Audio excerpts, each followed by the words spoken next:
Good evening, and welcome to Campus Voices, a program where we take a look at what's going on in the Lexington and UK campus communities. I'm your host, Drew Sutherland, and today we're discussing the ketogenic diet, or as it is more commonly known, the keto diet. Now, this is a version of the low-carb diet fad that focuses on fat instead of protein.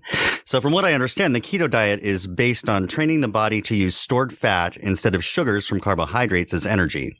A Harvard Health Publishing article states that the diet was originally developed to reduce the frequency of seizures in epileptic children. Now it's more often used for weight loss or to help control diabetes. WRFL reporter Lauren McCally reports on the keto diet and how it became a major dieting fad. The keto diet was one of the most Googled fad diets in 2018, but it has actually been around much longer than that. The diet is a mainstream dietary therapy that was popular in the 1920s and 30s and was used to treat different forms of epilepsy. It was later abandoned due to the introduction of new anticonvulsion therapies. Although in most cases, epilepsy could be effectively controlled using these medications, they still failed to achieve epileptic control in around 20 to 30% of patients, according to newsmedical.net. The diet consists of high-fat, moderate protein, low-carbohydrate eating pattern with different amounts of intermittent fasting in between. A keto meal would not include rice, pasta, or any other foods heavy in carbs, but would have meat, fish, and non-starchy vegetables. According to centerforresearch.org, carbohydrates are the primary source of energy for our everyday diet. So when the body runs out of energy from carbs, it shifts to other sources such as proteins and fats. This causes the body's metabolism to shift to a state known as ketosis. According to the Charlie Foundation, ketosis refers to a breakdown of fats into usable energies called ketone bodies. These ketones then become the body's main source of energy. For WRFL Radio, I'm Lauren McCally. So tonight in the studio, we're going to hear from registered dietitian Emily DeWitt. We also have UK Dietetics Extension Professor Dr. Heather Norman. Dr. Norman received her PhD in Nutritional Sciences from the University of Kentucky in 2016, and she specializes in nutrition and nutrition-related diseases. Thank you both for being here tonight. Yeah, thank you for having us. Absolutely. Dr. Norman, let's start with you.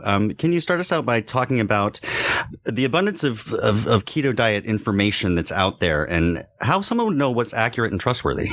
Oh, that is absolutely a great place to start. And I'm so glad that you did. I'm going to highly encourage people, since we're living in this culture where information is just all around us and in all forms, and especially on social media, which a lot of people are looking towards when it comes to nutrition information.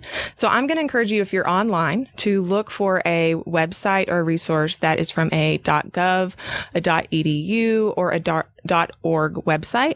And as well, if you're on social media, I would encourage you to look for someone who has credentials of RD, or registered dietitian, or an RDN, which is a registered dietitian nutritionist. That is going to be the safest and most reliable source for you to find nutrition information, regardless if it's ketogenic diet or not. Very good. And now, Ms. DeWitt, do people who follow the diet get all of the right nutrients for a healthy lifestyle? So that is what we are concerned with. Obviously, when we are taking away those carbohydrates or minimizing those carbohydrates, we're losing some of the nutrients they provide, especially when we're thinking about fruits and vegetables. A lot of those nutrients, especially vitamins A and C, we're going to lose those.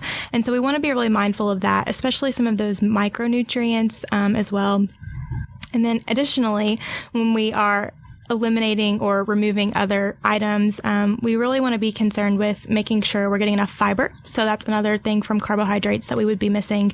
Heather, do you have anything? Yeah, I think fiber is one of the things that's most important to keep in mind with the ketogenic diet, because you are eliminating carbohydrates, which is your primary source, but also a lot of fruits and vegetables are high in fiber as well. So when you remove those starchy fruits and vegetables, you're also going to be eliminating fiber from your diet. And we know one of the symptoms of people who, initially go on to the keto diet, if you want to just call it that, is constipation and, lack of regularity. So that is just something to be mindful of, because you're losing that really important part of your diet. Absolutely. So in addition to the fiber, there's been a lot of back and forth on whether supplements actually help. Is that something that you would recommend to people? Do vitamins work in that case?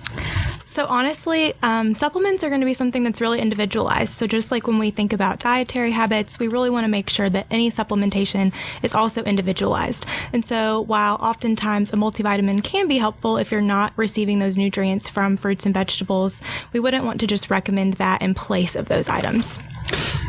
Great. And now, since diet trends tend to go in cycles, do you think this is one that has staying power, and is it something that you would support?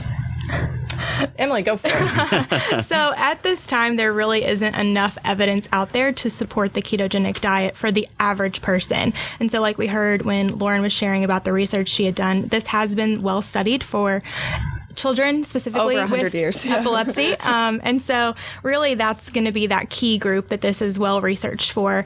And honestly, the other piece of that is that, every year the U.S. News and World Report, they rank diets, and the ketogenic diet is consistently at the bottom of that list, and largely due to the fact that it's not very well researched. And so we don't really know what those long-term effects are.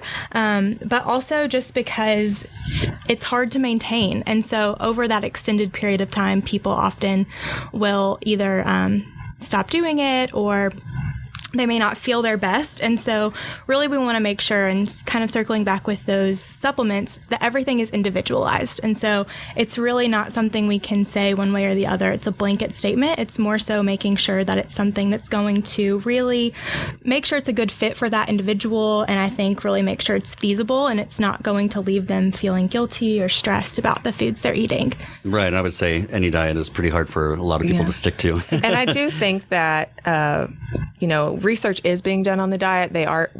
Researchers are looking at it because they understand the popularity of it, specifically with different groups or populations, whether that be people who have type 2 diabetes or obesity. So I think research is going to continue to grow on this topic, but it's just going to be time, and we just need to be patient, because nutrition research, it just takes a long time because we're studying people, and people are really hard to study. Right. Now, the key to success in the keto diet is that the body should soon enter ketosis. And this is when the ketones from fat stores are used for energy. So WRFL reporter Lauren McCally reports more on what that is and some of the ways to go about it.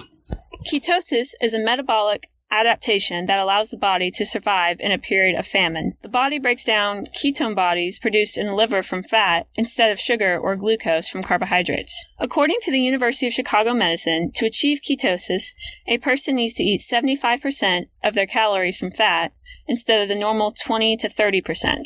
Carbohydrates are only required to be 5% of the calorie intake, or about 20 to 50 grams per day. And it takes about 72 hours for ketosis state to fully kick in, according to the University of Chicago Medicine. According to the Charlie Foundation, there are 2 ways in which a person can successfully achieve ketosis. The first is fasting, which was used to treat diseases as far back as 400 BC, when Hippocrates tried the method on several different ailments. After the initial fast, adopting a keto diet will allow the person to stay in ketosis. The Charlie Foundation recommends starting the fast 3 hours before bedtime on the first day and eating at the same time 2 days later. The second is through nutritional ketosis, which will take about 2 to 3 weeks and deals with the ratio of macronutrients like fat, protein, and net carbs in the diet and their relation to fat. For WRFL Radio, I'm Lauren McCally. Okay, now